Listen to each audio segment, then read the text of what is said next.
তুমি যদি হতে মাগো ছোট আমার চেয়ে, আমি হতাম তোমার বাবা, তুমি আমার মেয়ে। তখন যদি ভুলবশত বলতে আমায় পড়ো, আমি বলতাম ধমক দিয়ে, দোষ তুমি কেন করো? তোমার দিন ফুরিয়ে গেছে, আমার সবে শুরু। তুমি হলে ছাত্রী আমার, আমি তোমার গুরু। পালাতে চেয়ে আমি বলতাম, এই যে দুষ্টু, দাঁড়া, সারাদিন তো কাজ দেখি না, ঘুরে বেড়ানো ছাড়া। এবার বসে চুপটি করে শেখো তোমার পাঠ।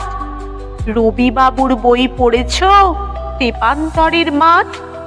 তুমি তখন ফেল ফেলিয়ে তাকাতে মোর পানে, ভাবতে বাবা কত পণ্ডিত, সব কিছু সে জানে। না হয় আমি নকল বাবা, তুমি আসল মেয়ে। তাই বলে কি সারা জীবন ছোট তোমার চেয়ে?